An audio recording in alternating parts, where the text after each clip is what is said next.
Kita bersyukur kehadirat Allah Subhanahu wa Ta'ala karena sampai saat ini kita semua masih dalam keadaan sehat walafiat, sehingga kita bisa menghadiri majelis ilmu pada malam hari ini.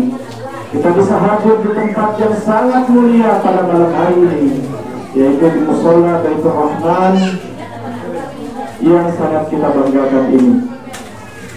Bapak Ibu hadirin yang dimuliakan oleh Allah Subhanahu wa Ta'ala, kita sering lupa dan kita sering lalai dengan nikmat yang saya sebutkan tadi.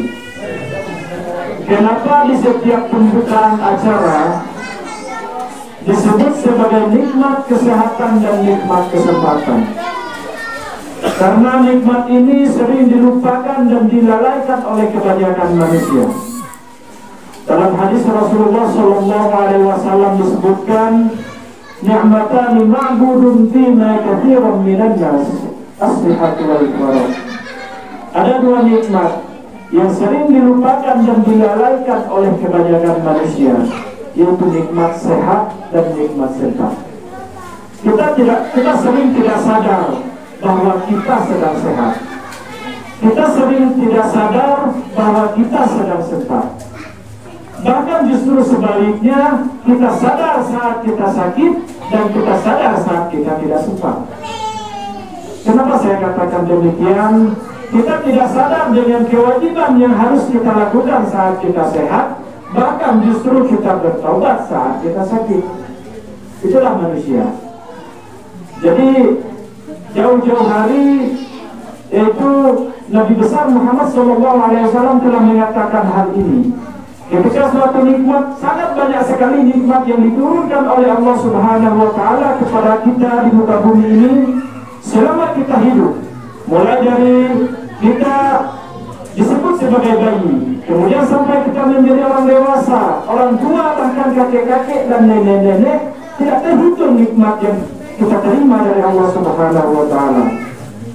Satu hari saja nikmat yang diberikan oleh Allah kepada kita selaku manusia, seandainya seluruh kayu yang ada di muka bumi ini sampai ke ranting-rantingnya kita jadikan sebagai pena, kemudian seluruh air di atas bumi ini, laut, sungai, danau dan sebagainya, kita jadikan sebagai tinta, kemudian seluruh daun yang ada di muka bumi ini kita jadikan sebagai kertas, kemudian kita gunakan untuk menghitung nikmat Allah yang diberikannya kepada kita manusia satu hari saja, maka alat yang saya sebutkan tadi niscaya tidak cukup untuk menghitung nikmat Allah yang diberikannya kepada kita. Nah, dari sebagian nikmat, dari banyak nikmat yang diberikan Allah kepada kita tersebut, ada dua nikmat yang sering kita lupakan dan kita lalaikan, yaitu nikmat sehat dan nikmat sempat. Bapak-bapak, ibu hadirin yang dimuliakan oleh Allah Subhanahu wa Ta'ala, ketika kita jatuh sakit, bahwa kita sadar semua makanan yang dimasak oleh sang istri pada saat itu menjadi tidak lezat. Dan betapapun lezat yang dimasak oleh istri di rumah, ketika kita tidak sempat menikmatinya, artinya makanan yang dimasak tidak berarti apa-apa. Artinya nikmat sehat dan nikmat sempat merupakan nikmat yang paling tinggi nilainya di sisi Allah Subhanahu wa Ta'ala. Dan alhamdulillah pada malam hari ini kita memiliki nikmat sehat dan nikmat sempat, sehingga pada malam hari ini kita bisa menghadiri majelis pada malam hari ini. Walaupun kita adakan secara sederhana pada malam hari ini, namun peringatan Isra dan Mi'rajnya Nabi besar Muhammad SAW, saya sangat yakin sedikit pun tidak mengurangi hikmah yang bakal Allah berikan kepada kita. Maka pada malam hari ini kita mohonkan kepada Allah Subhanahu wa Ta'ala, mudah-mudahan Allah turunkan dan Allah limpahkan rahmat kepada kita galau pada malam hari ini. Kenapa kita minta Allah turunkan nikmat dan Allah limpahkan? Karena kita minta, kalau seandainya kita minta Allah turunkan nikmat, turunkan saja, Bisa jadi Allah turunkan nikmat sudut penawar, sehingga sudutnya kan pada Allah turunkan. Tetapi ketika kita minta Allah turunkan nikmat, kemudian kita minta dilimpahkan kepada kita Allah, insya Allah kita akan mendapat rahmat dari Allah Subhanahu Wa Taala pada malam hari ini. Karena dengan niat tulus kita dari umat tadi, kita ingin menghadiri peringatan Isra dan Mi'rajnya Nabi besar Muhammad pada malam hari ini, dan niat itu pada malam hari ini berkumpul bersilaturahmi dengan sanak keluarga, tetangga, handai tolan yang ada di dusun hamparan indah ini. Kita ingin menghadiri majelis ilmu pada malam hari ini. Dalam sebuah riwayat disebutkan, barang siapa yang ingin menghadiri majelis ilmu dengan niat memperoleh ilmu darinya, maka Allah akan mempermudahkannya untuk menuju jalan surga. Alhamdulillah, kita pada malam hari ini dengan kesederhanaan yang kita laksanakan pada malam hari ini, tetapi dengan kekompakan yang luar biasa ini, insya Allah itu akan dipermudahkan oleh Allah Subhanahu Wa Taala, baik urusan di dunia maupun urusan di akhirat. Bapak-bapak, ibu-ibu hadirin yang dimuliakan oleh Allah Subhanahu Wa Taala. Kemudian selanjutnya salawat dan salam senantiasa dan selalu kita mohonkan kepada Allah Subhanahu Wa Taala, mudah-mudahan disampaikan kepada baginda Muhammad Rasulullah Sallallahu Alaihi Wasallam. Karena kehadiran Nabi besar Muhammad Sallallahu Alaihi Wasallam di muka bumi ini merupakan contoh teladan utama bagi kita semua selaku umat Islam, tentang bagaimana menjadi pribadi muslim yang sejati, pribadi muslim yang senantiasa selalu dalam lindungan Allah Subhanahu Wa Taala. Salawatnya yang berbunyi mungkin bisa kita bacakan secara bersama-sama, baik itu dalam hati maupun melalui lisan. Allahumma sholli ala sayyidina Muhammad wa ala ali sayyidina Muhammad. Bapak-bapak, ibu-ibu hadirin, anak-anakku yang saya banggakan, kenapa kita harus bersolawat kepada Nabi besar Muhammad Sallallahu Alaihi Wasallam? Ketika kita membacakan Allahumma sholli ala sayyidina Muhammad wa ala ali sayyidina Muhammad, kalimat ini menerangkan kita meminta kesejahteraan kepada Nabi besar Muhammad Sallallahu Alaihi Wasallam. Kita memohonkan keselamatan kepada Allah kepada Nabi besar Muhammad Sallallahu Alaihi Wasallam.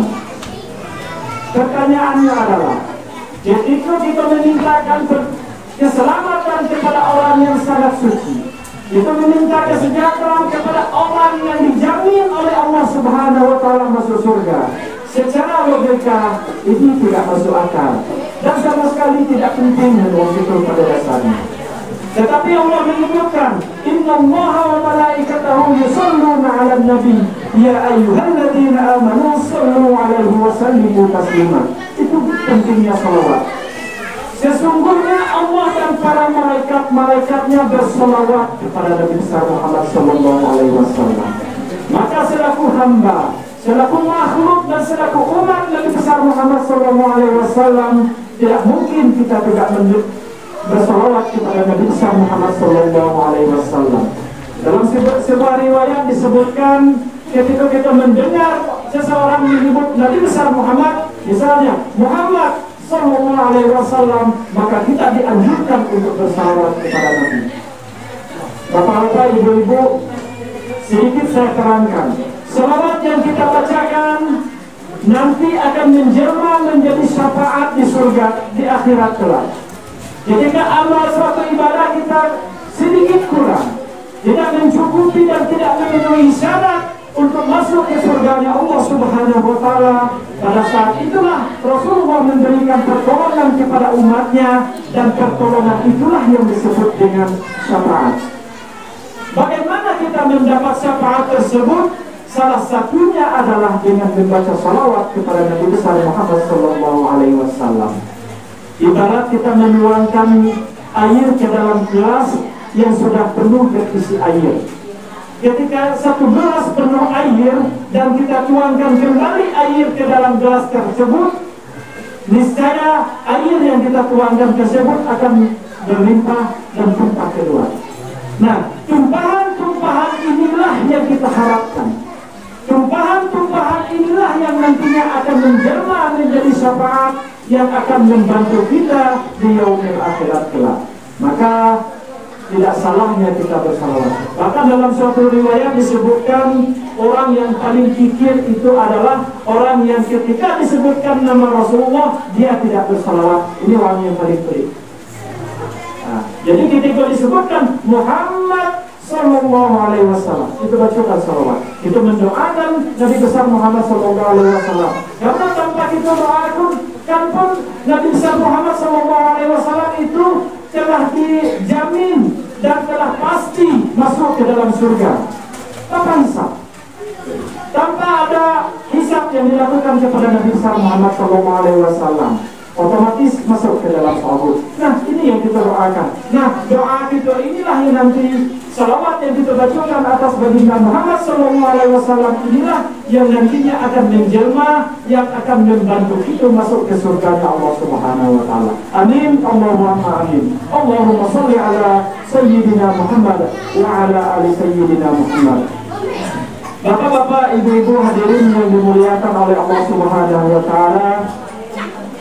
Pertama, sebelum uraian Isra dan Mi'rajnya Nabi besar Muhammad Sallallahu Alaihi Wasallam, izinkanlah saya menyampaikan sedikit beberapa hal. Pertama, pada malam hari ini terus terang saya merasa canggung untuk berbicara di hadapan bapak-bapak, ibu-ibu hadirin sekalian. Pada dasarnya malam tadi Amo diperkenankan dan dipercayakan nyanyi di Kampung Baru malam tadi. Lebih kurang 60 menit malam tadi dipercayakan waktunya, dan alhamdulillah mau sampaikan cukup lancar mau menyampaikan. Amo tidak menjamin bahwa pada malam hari ini apa yang mau sampaikan selancar apa yang mau sampaikan malam, dengan beberapa alasan. Alasan pertamanya adalah bahwa dusun Hamparan Indah ini terdiri dari penduduknya terdiri dari anak-anak muda. Nah, kenapa kamu sebutkan anak muda? Karena sepantar denganmu dan didominasi oleh kanti mudain, kanti musampa kuliah, kanti musamu-samu nanam jadul. Jadi canggung. Kamu di soal berbicara di depan orang sebaya, di mana pada hari-hari tertentu, bahkan pada hari-hari yang lain, inilah kanti-kantimu bergurau, kanti-kanti mau kelani ada kalau siku, kanti mau manulu pisau sampai jam 12 malam ada dua siku. Kanti mau sampai kuliah, bangun cer motor, dia balik ada wujudku. Jadi canggung sebetulnya mau berbicara pada malam hari ini. Jadi saran di malam ini kita sersan deh. Sersan ini serius tapi santai. Kena moko silakan moko, yang menikmati snack, pokok-pokawa, kopi silakan. Silakan, kita santai pada malam hari ini. Tidak ada yang tegang. Nah. Kemudian aku sangat bangga dengan dusun Hamparan Indah ini, sangat membanggakan karena ada yang unik. Uniknya seperti ini karena di Hamparan Indah ini kan tidak ada bujangan. Jadi sehingga kapasitas ketua pemuda dengan kepala dusun hampir sama. Ketua pemuda dengan kepala dusun menaungi warga yang sama, bertanggung jawab dengan warga yang sama. Kalau kampung tengah bawah dulu, dusun kami bawah dulu, ya. Jadi tentunya pilah-pilahnya ketua pemuda ini bertanggung jawab dengan anggota yang telah ditunjuk dalam dulu, umurnya sekian, yang aktif sekian, yang mau ngejalan berumur sekian. Berbeda dengan Hamparan Indah. Jadi kapasitas ketua pemuda dengan kepala dusun sama, ya. Mungkin jabatannya yang beda. Kapasitasnya sama, menaungi dan bertanggung jawab kepada warga yang sama. Itu luar biasa, unik, luar biasa. Belum ada bujangan, masih ada bujangan kecil. Kemudian ketika kita kembali kepada acara kita pada malam hari ini, aku sangat bangga dengan anak-anak tadi yang berbaris di depan. Bahkan terakhir kita dihibur oleh Yagib tadi, ya. Tapi dari sayang Yagib. Jago mah kita lah tadi. Dia nyanyi dulu. Tapi luar biasa.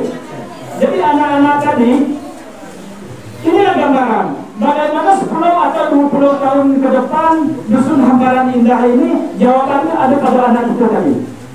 Ketika anak itu kita berkait untuk menjadi generasi yang Qurani, generasi yang Rabbani seperti anak-anak itu tadi yang suka membaca salawat dan hafal dengan pasien nama-nama Nabi. Jadi jawabannya jelek.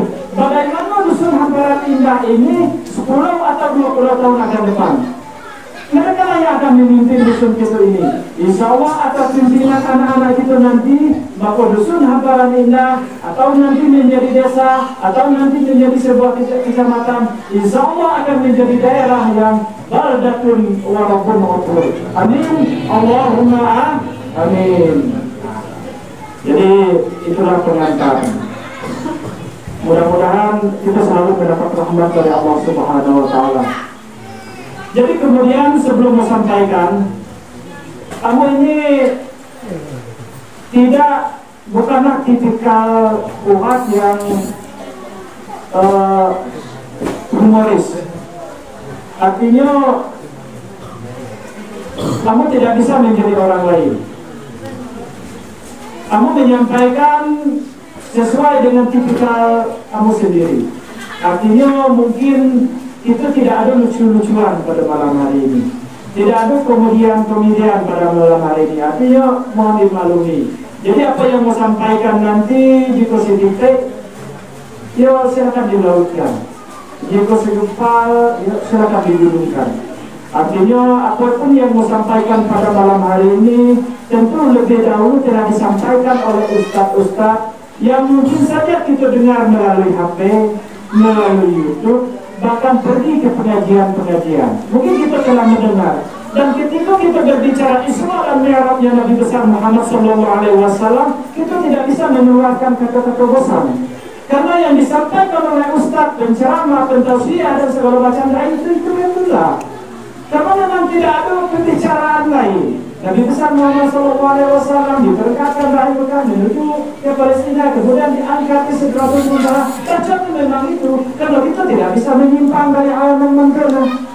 Ya, karena ketika kita menyimpang dari apa yang terjadi sebenarnya sesuai dengan ayat Subhanallah ini tadi, itu bukan Isra dan Mi'raj itu pada malam hari ini. Itu bisa jadi dia adalah peringatan Maulid. Dan ketika kita berbicara Isra dan Mi'raj, tentu kita harus berbicara perjalanan Nabi waktu Isra.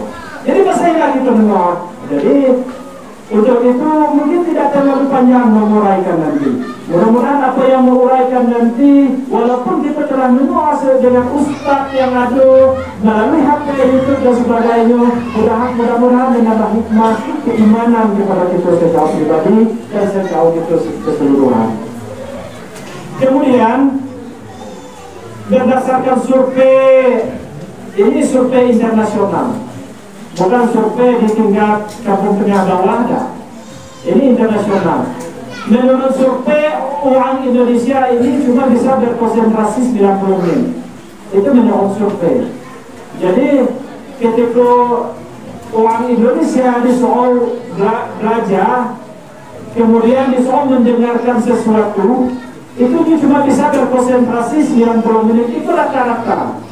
Kalau menurutmu, bahkan di bawah itu, kalau mau secara pribadi, bahkan di bawah 60 menit bisa konsentrasi.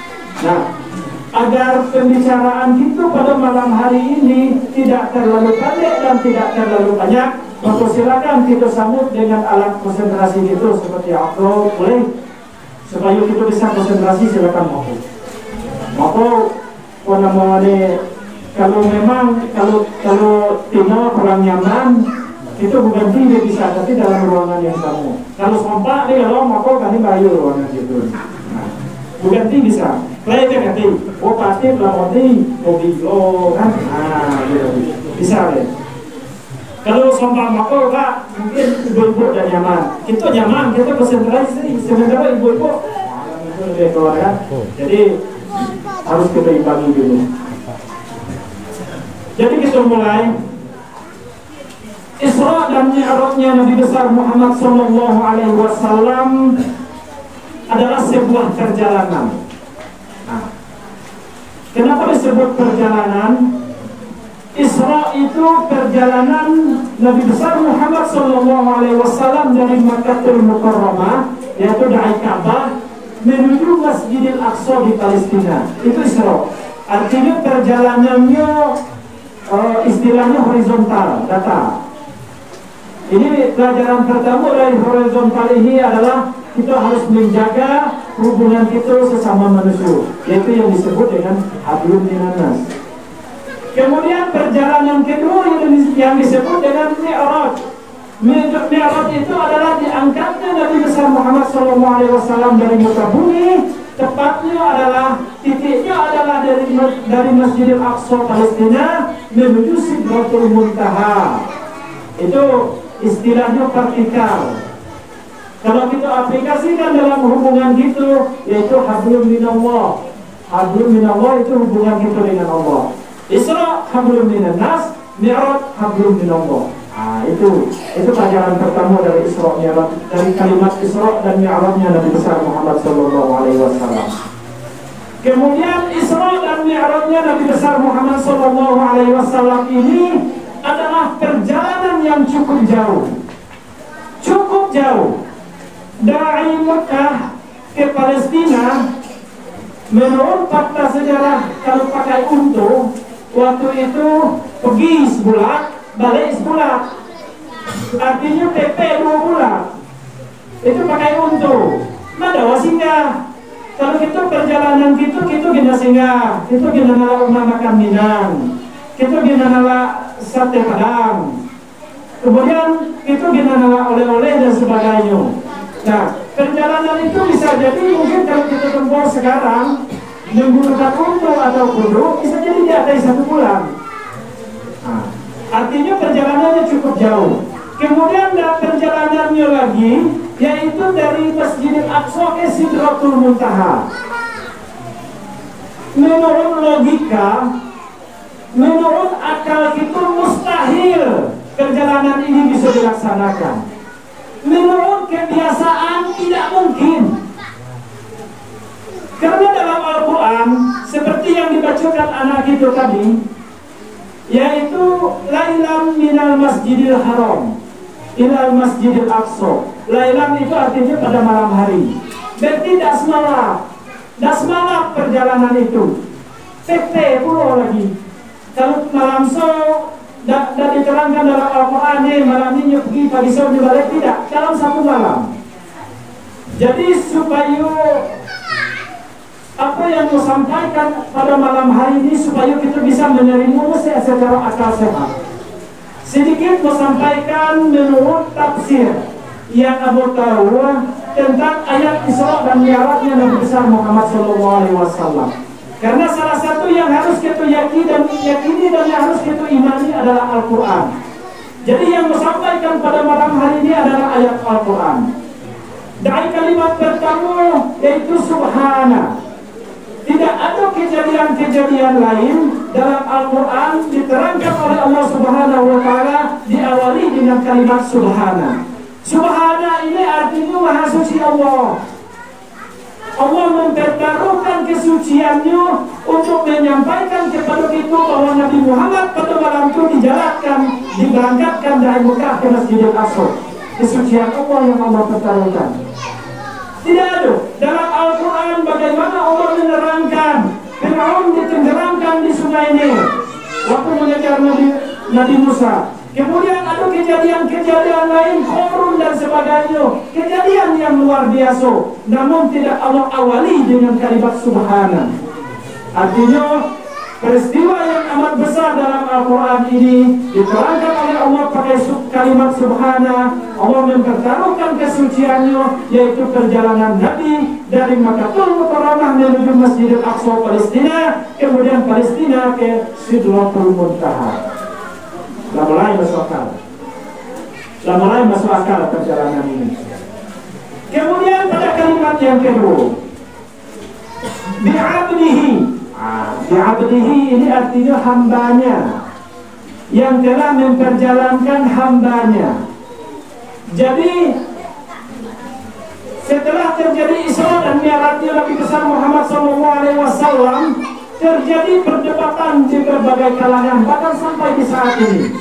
Ada yang mengatakan Nabi Muhammad malam itu sekadar mimpi deh. Ada yang mengatakan pada malam hari itu yang diangkat ke langit adalah ruhnya Nabi besar Muhammad SAW. Kita terangkan. Jadi abdihi itu hambanya. Kalau Allah menyebutkan ruh dalam Al-Quran itu tetap dengan kalimat ruh, tetapi Allah tidak sebutkan ruh di ayat ini. Kalau Allah menyebutkan manusia yang tidak ada ruhnya lagi, mayit, tetap dengan kalimat mayit, maksud itu mayat. Artinya kalau abdihi hambanya, hamba terdiri dari jasad dan ruh. Itu ini hamba Allah, ya. Kamu ini hamba Allah. Maka hamba Allah itu adalah hamba dalam kurung terdiri dari ruh dan jasadnya. Artinya Nabi besar Muhammad SAW pada malam itu diberangkatkan secara utuh jasad dan ruhnya. Mulai besokkan. Artinya kita harus mengimani ayat ini. Kemudian pada kalimat berikutnya yaitu Lailam, abdihi Lailam. Lailam ini artinya pada malam hari. Laila itu malam artinya. Jadi kalau ada yang nama Laila itu malam artinya. Mungkin dia lahir pada malam hari, maka disebut Laila. Ya. Jadi Lailam ini artinya malam hari. Siang basolatnya nahar. Ya. Kenapa Allah tidak sebutkan Laila wa naharo? Kenapa Allah tidak sebutkan Laila wa naharo, siang dan malam? Jadi Nabi besar Muhammad SAW mengatakan malam ini bisa jadi bulan Oktober atau bulan Desember seperti itu di Mekah. Tidak. Allah menyebutkan cuma satu kalimat Laila pada malam hari. Arti berangkatnya malam itu, baliknya pun malam itu. Nah, itu kalau taman sokal bahwa kejadian ini tidak bisa dipungkiri. Walaupun secara logika perjalanan ini tidak mungkin dilaksanakan, tetapi secara iman kita harus meyakini perjalanan ini. Saking jauh perjalanan yang ditempuh Nabi besar Muhammad SAW pada malam itu, sehingga dalam sebuah riwayat disebutkan Rasulullah SAW menempuh 3 alam. Alam pertama disebut dengan alam nasut. Alam nasut ini alam manusia, yaitu perjalanan dari Mekah Mukarramah menuju ke Masjidil Aqsa Palestina. Itu alam nasut nama. Alam manusia, alam indrawi, alam fisika. Itu alam manusia. Segala bisa campur, malaikat bisa nyentuh, kemudian jin, iblis ada di alam ini, alam ini. Kemudian dari Masjidil Aqsa ke Sidratul Muntaha itu disebut dengan alam malakut. Alam malakut ini alam malaikat. Artinya manusia tidak akan bisa menempuhnya kecuali atas izin Allah Subhanahu wa Ta'ala. Malaikat, ini tempat malaikat mengalur. Jadi kemudian dari Sidratul Muntaha ke Mustawa, kemudian ke Aras, itu disebut dengan alam lahut. Nah, alam laut ini adalah alam ketuhanan. Jangankan manusia, malaikat dia boleh impul nama. Nah, kalau kecuali atas izin Allah Subhanahu wa Ta'ala. Izin minum terus.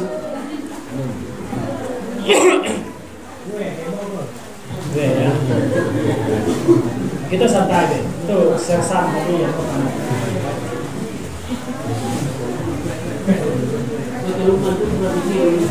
Yo.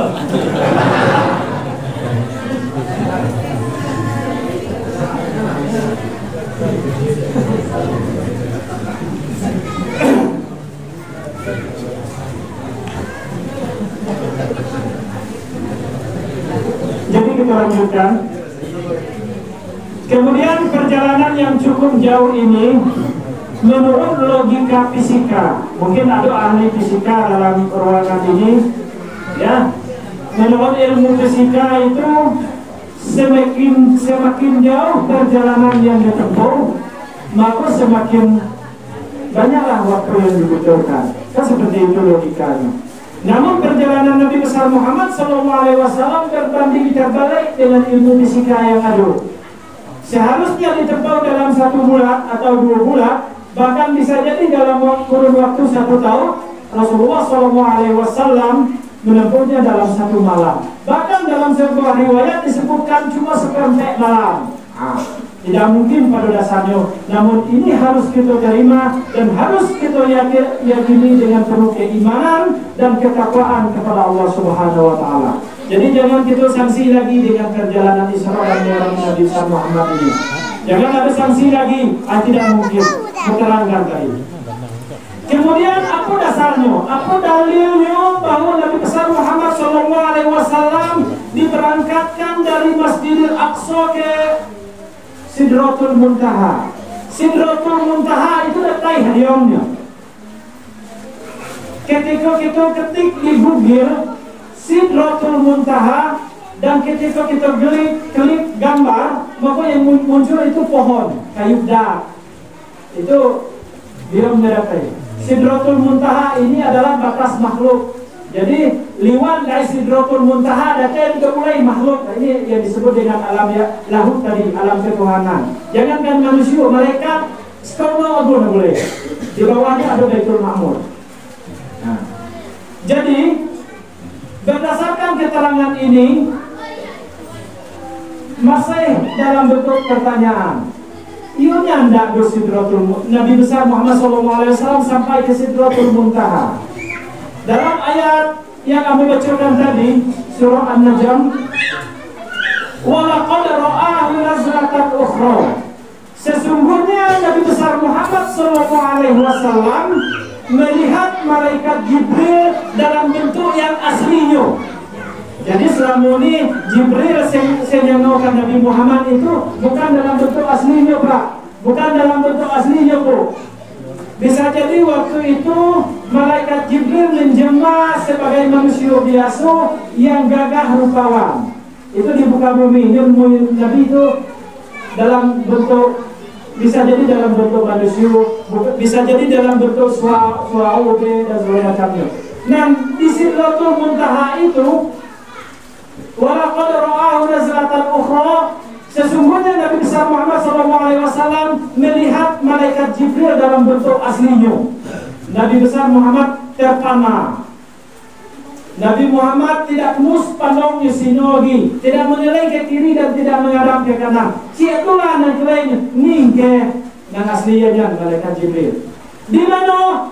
Pada ayat berikutnya disebutkan inda Sidratul Muntaha, yaitu di Sidratul Muntaha. Nah, itu salah satu bukti bahwa Nabi Muhammad SAW memang naik ke langit. Kalau Sidratul Muntaha dia mendatai, Nabi Muhammad nilai Jibril dong. Karena dia menjadi Sidratul Muntaha. Itu Al-Quran. Kemudian Rasul disebutkan, Rasul sampai ke Naku, kemudian sampai ke Sobu. Dalilnya ada di ayat berikutnya. Indaha jannatul ma'wa. Di sekeliling Sidratul Muntaha itu terdapat surga tempat tinggal. Logikanya masuk. Artinya tidak bisa kita ingkari ayat ini. Maka perjalanan Isra dan Mi'rajnya Nabi besar Muhammad SAW berdasarkan riwayat yang ada, berdasarkan ayat Al-Quran yang kita baca, benar dan pasti adanya. Nah, itu tentang Isra dan Mi'rajnya Nabi besar Muhammad SAW. Bokso lama nih, terus. Biasa ini kalau masyarakat kita ini itu tandanya. Jadi kalau berbicara masalah konsentrasi tadi, kalau masyarakat itu yang nggak konsentrasi itu dia silo lah, bapak-bapak di silo itu kurang konsentrasi. Ini logan yang kita sudoi. Kemudian yang kedua, tandang yang kedua yang betul. Jangan kita sudoi itu lah kode alam itu dia sudah. Jadi Pak, udah mampu tuh lah, kalau udah mau asilo, udah mulai duduknya dadangan, udah mulai yang kiri ini betul, yang kanan ini, udah tutup. Karena tidak bisa juga kita paksakan. Karena untuk memberikan sesuatu kepada orang lain itu nama memberi, kita tidak bisa memaksakan. Jadi kita kembali sersan daripada tentang ya. Jadi Isra dan Mi'raj ini melahirkan berbagai macam pertanyaan. Yang pertama pertanyaannya adalah kapan? Bila Isra Mi'raj ini diadukan, diangkat oleh Allah Subhanahu wa taala Nabi besar Muhammad sallallahu alaihi wasallam. Isra dan Mi'rajnya Nabi besar Muhammad sallallahu alaihi wasallam menurut buku sejarah dan catatan sejarah yaitu terjadi pada tahun ke-10 setelah Nabi besar Muhammad sallallahu alaihi wasallam diangkat menjadi rasul. Jadi 10 tahun Nabi menjabat sebagai rasul, Nabi besar Muhammad sallallahu alaihi wasallam diisrakan. Itu terjadi sebelum Nabi besar Muhammad hijrah dari Mekah ke Madinah. Jadi kalau kita berbicara masalah hijrah, tahun hijriah itu dimulai yaitu ketika Nabi besar Muhammad hijrah dari Mekah ke Madinah atau tahun hijriah. Jadi kalau tahun Masehi mulainya dari Nabi Isa kalau tidak salah. Tetapi kalau tahun hijriah mulainya Nabi besar Muhammad hijrah dari Mekah ke Madinah. Nah, jadi itu tentang pelaksanaan. Namun tahun Masehi itu lebih kurang di tahun 620 sampai ke 620 Masehi. Itu terjadi dianggapnya Nabi besar Muhammad SAW ke Sidratul Muntaha. Itu pertanyaan yang pertama. Kemudian pertanyaan yang kedua adalah mengapa dia Nabi Muhammad SAW pakai angkatnya ke hadapan Allah Subhanahu wa taala diangkat ke Sidratul Muntaha. Dia ada keuah Nabi. Sementara sebelumnya ayat-ayat yang disampaikan kepada baginda Muhammad itu keuah Allah, tidak harus datang. Pertama, alasan yang pertama adalah pada waktu itu Nabi besar Muhammad SAW mengalami kesedihan yang luar biasa. Jadi pada waktu itu Nabi besar Muhammad SAW mengalami tahun sedih. Tahun sedih waktu itu, tahun berduka citanya Nabi besar Muhammad SAW.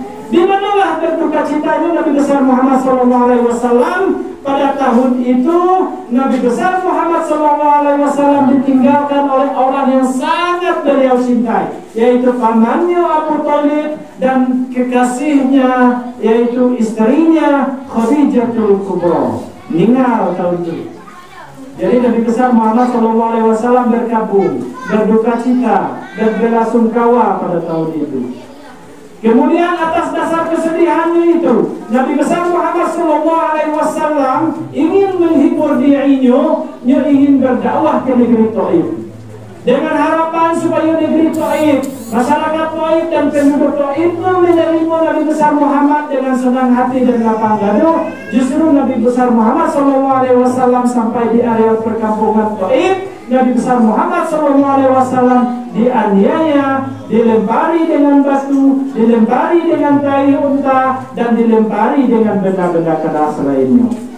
Itu kesedihan, menolak sedih, menolak nopaiman. Sehingga pada waktu itu Nabi besar Muhammad SAW dah pelipis ini dah, ini pelipis, kena batu dah, tulitnya dah. Sehingga Nabi besar Muhammad SAW bersembunyi di sebuah gunung, dan pada saat itu datanglah Malakul Jibal. Jadi Malakul Jibal itu kalau bahasa Arabnya Malakul itu malaikat, Jibal itu artinya gunung. Jadi mungkin malaikat ini adalah spesialis menangani masalah gunung.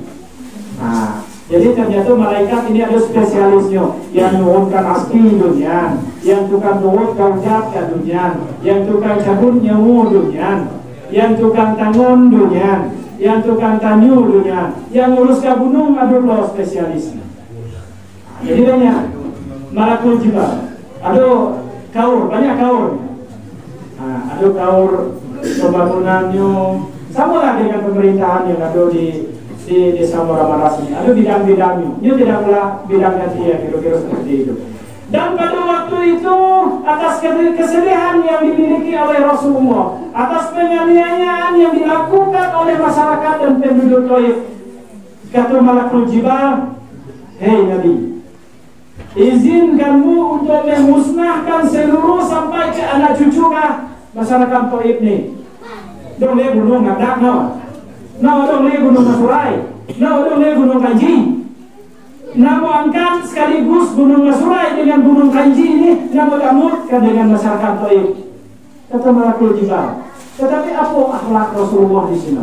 Rasulullah SAW pada saat itu tidak ingin melakukan hal ini. Bahkan dia meminta kepada Malakul Jibal, jangan wahai Malakul Jibal. Mungkin saja penduduk Taif, masyarakat Taif belum menerima hidayah dari Allah Subhanahu wa Ta'ala. Jadi Nabi Muhammad ikhlas, dilempari, dianiaya. Kemudian pada waktu itu Nabi besar Muhammad SAW berdoa kepada Allah Subhanahu wa Ta'ala. Pada waktu Nabi besar Muhammad SAW berdoa, ya Allah, berilah keturunan kepada masyarakat Taif, yaitu orang-orang yang soleh dan soleha, orang yang selalu mengabdi dan beriman kepadamu ya Allah. Maka berkat doa Rasulullah SAW pada saat ini ulama-ulama terkemuka, orang-orang baik, orang-orang hebat di Timur Tengah banyak berasal dari negeri Taif. Ini kalau sempat diizinkan Nabi Muhammad malaikat musnah ke Maun, mungkin tidak ada ulama-ulama itu. Nah, itulah doa Nabi besar Muhammad SAW.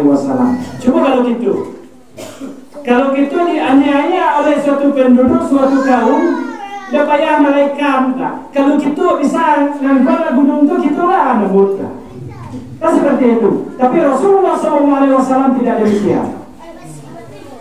Kemudian pada waktu itu atas kesedihan yang dialami oleh Rasulullah SAW, Allah melalui malaikat Jibril menawarkan sepaket perjalanan kepada Nabi besar Muhammad SAW. Allah melihat dan malaikat melihat Nabi besar Muhammad SAW ini betul hiburan. Lebih kurang 10 tahun berdakwah di negeri Mekah, Nabi besar Muhammad SAW tidak memiliki pengikut yang banyak. Bahkan kesedihan, penganiayaan, lemparan pakai batu, pakai kayu unta, penerukai dan segala macam Nabi besar Muhammad SAW selama 10 tahun itu. Atas kesedihan ini Nabi besar Muhammad SAW diberi paket perjalanan oleh Allah Subhanahu wa Ta'ala. Itu dibagi dengan represi, jalon. Jadi Nabi besar Muhammad SAW itu butuh penyegaran. Begitupun gitu. Ketika kita jenuh untuk memenuhi kebutuhan keluarga, mungkin laki ini terlalu capek sebulan atau 2 bulan, pergi pagi balik ketak, mungkin butuh represi. Doa atau tiga itu kayaknya jalan. Jangan benci, kadang dekat timpe, silakan. Jangan malaikat, nyalu kearan tenang, silakan. Jangan baoi. Apalagi dalam terikat, ini orang, ya. Kemudian selanjutnya pada waktu itu adu pertikaian. Kenapa Nabi Muhammad diangkat? Adu pertikaian antara langit dengan bumi. Singkat pertikaiannya adalah ketika bumi membanggakan gunung, ketika bumi membanggakan gunung, bukit dan segala macamnya, langit bisa punya membangga. Adanya matahari, ada planet Mars, ada bulan, ada segala macam keindahan, ada bulan yang menerangi bumi. Kemudian pada terakhir bumi mengatakan kami memiliki baginda Muhammad Rasulullah SAW. Pada saat itu langit tidak bisa menjawab. Nangis langit, bercucuran air mata langit memohon kepada Allah. Sedetik saja wahai Allah, sebentar saja wahai Allah, angkatlah baginda Muhammad Rasulullah SAW ke langit. Itu alasan selanjutnya. Maka atas doa langit ini, atas kesedihan yang dimiliki oleh Rasulullah SAW, maka diangkatlah baginda Muhammad ke langit. Perjalanan dimulai dari Makkahul Mukarramah, yaitu berada di Ka'bah. Di sebelah Ka'bah itu ada Hijr Ismail namanya. Hijr Ismail itu lebih kurang mau masuk daun pura bahasa. Samude. Kalau Samude kita terkait. Jadi Hijr Ismail itu adalah sebuah tempat di sebelah Ka'bah itu Nabi Muhammad SAW tidur waktu itu, kelam tidur. Ketemu di sebelah kanannya itu ada pamannya Hamzah. Hamzah ini Radin Abu Thalib. Di sebelah kirinya itu ada Ja'far. Ja'far itu anak Abu Thalib. Jadi sebelahnya sepupu, sebelahnya mamanya opan semua. Itu Nabi besar Muhammad SAW pada malam hari itu. Nah, pada malam hari itu Nabi besar Muhammad SAW dibangunkan oleh malaikat Jibril beserta dengan malaikat-malaikat yang lainnya. Ada riwayat yang mengatakan bersama dengan malaikat Israfil dan Mikail. Kemudian ada yang mengatakan bersama dengan malaikat-malaikat yang lain. Yang jelas, yang pasti ada pada saat itu adalah malaikat Jibril. Nabi besar Muhammad SAW dibawa ke telaga Zamzam. Pada waktu itu tanpa sepengetahuan Hamzah dan Ja'far. Nabi besar Muhammad SAW dibawa ke telaga Zamzam. Kemudian Nabi besar Muhammad SAW atas kuasa Allah dibelah dada. Nabi besar Muhammad SAW dibelah dada dengan kempek kali, lampe kali masuk ke Nabi besar Muhammad dibelah dada oleh malaikat Jibril. Dia dibelah dada. Kemudian Nabi besar Muhammad SAW diangkat hatinya diangkat, kemudian dimasukkan dalam sebuah nampan, dimasukkan katung-kitung, ini kata bahasa kabutnya marah itu pahar dari sobu. Kemudian diletakkan hati Nabi besar Muhammad SAW di sini, kemudian dicuci. Pada dasarnya Nabi besar Muhammad SAW hatinya itu sangat suci.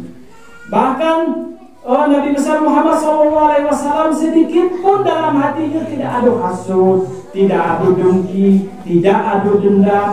Kalau seandainya ada Nabi besar Muhammad SAW dendam, habis masyarakat Taif dan mereka. Nabi besar Muhammad SAW tinggal doa, melakukan jibal. Tuh, masyarakat Taif hancurkan, selesai. Tapi Nabi besar Muhammad SAW ini menunjukkan hati Nabi besar Muhammad SAW cukup bersih. Jadi untuk apa dibersihkan lagi? Supaya hati Nabi besar Muhammad SAW dari suci menjadi lebih suci, dari bersih menjadi lebih bersih. Kemudian selanjutnya hati Nabi besar Muhammad SAW dibagai hikmah, dibagai iman, dibagai ilmu. Sehingga Nabi besar Muhammad SAW tangguh. Nah, itu. Kemudian Nabi besar Muhammad SAW kembali dibalik ke Hijr Ismail. Dari sini olah keberangkatan dimulai. Nah, keberangkatan Nabi besar Muhammad SAW. Kemudian sebelum perjalanan itu dimulai, fungsinya adalah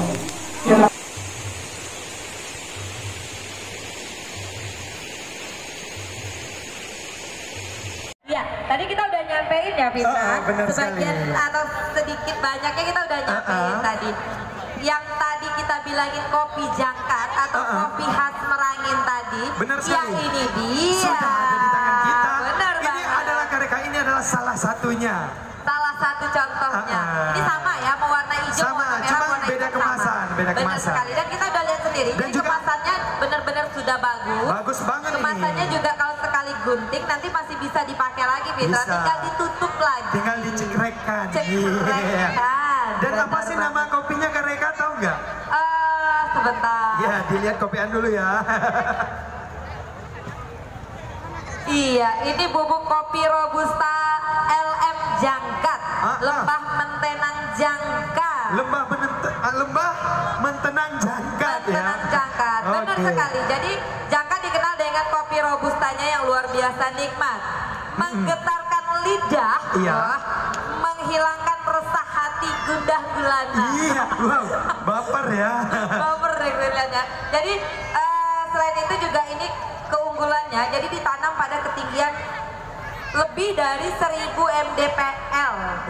Pohon kopinya ya. Lebih dari 1000 mdpl ya? Iya benar, kalau nggak tahu udah iyain aja. Benar. Kemudian diolah dengan proses spesial khas masyarakat Jangkat dengan teliti dan sepenuh hati. Iya. Kalau udah sepenuh hati itu pasti nikmat deh. Nikmat banget. Ya, dan kalau pengen icip-icip, kalau pengen icip-icip di mana nih? iya, kalau pengen icip-icip malam ini yang ada itu di dinas DPMD. Di standnya DPMD gratis kalau pengen cicipnya. Tapi kalau mau kemasannya? Nah, kalau pengen beli di stand DPMD juga ada, di dinas sosial juga ada. Benar sekali. Di Sparpora juga ada. Dan boleh langsung bawa pulang. Ini kopi namanya LM Jangkat ya. Benar sekali. Jadi kalau nggak banyak bawa uang, murah kok, terjangkau 15.000 aja udah bisa bisa bawa pulang. Benar sekali ya. Jadi boleh bawa oleh-oleh. Dan kemasannya ada juga yang kecil dan juga salah satu contoh kemasan. Dan ini, ya karena kita dikasih ya kita promosiin dong. Oke. Jangan ketahuan dong Fitra kalau kita dikasih. Dan juga, mana tahu kopi-kopi yang lain mau ngasih juga. Oh bener banget.